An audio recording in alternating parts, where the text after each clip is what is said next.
Hey kids, this is page 205, number 23, and it's a polynomial inequality that I've got to solve. And I look at this, I'm already got 0 on one side. I have two factored terms, but they're not completely factored. So when I look at this one on the left, I realize I have a common x I can pull out, and then I'm left with x minus 4. And this is a difference of two squares, so this factors to x plus 2 times x minus 2. So now I've got 4 linear x's as factors. So this one is a critical point of 0, so I'll put that in, and I'm going to have that be a hollow point.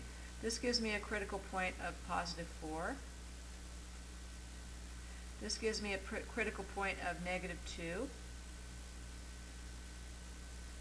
And this gives me a critical point of positive 2. Okay, so 4 points, and so that divides the number line into 5 intervals. 1, 2, 3, 4, 5. So I'm just going to test values in each interval. So I'm listing my factors here.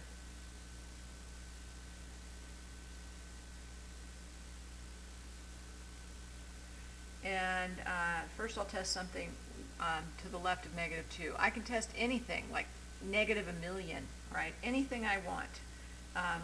So let's just negative 10. If I put a negative 10 in for x into each of these factors, so I'm putting it into the original inequality in factored form, this is a negative, this will be negative, negative 10 plus 2 is negative, negative 10 minus 2 is negative. And if I have 4 negative factors, I have a positive, so it's not less than 0. So nothing in that range is going to work. Then I come to this interval in here, and let's go with negative 1.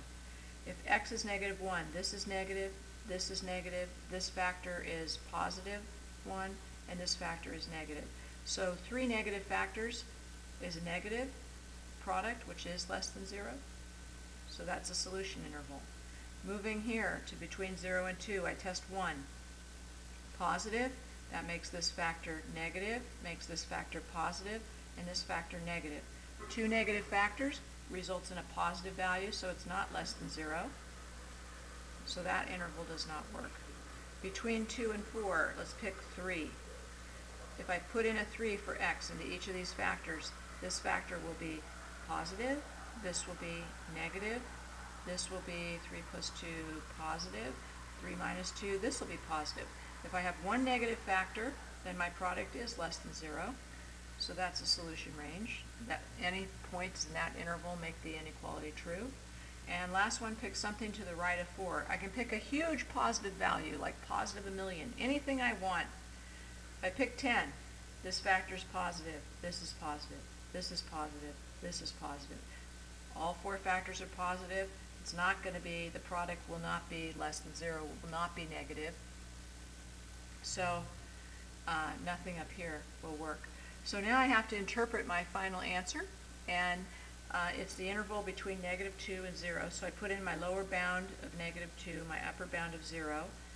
X is in the middle, and we're using not less than or equal to, so that's it. I can be at anywhere in this interval, not including these endpoints should work, or anything in this interval. So the left endpoint is 2, and the right endpoint is positive 4. X could be anything between those two values, but not including them.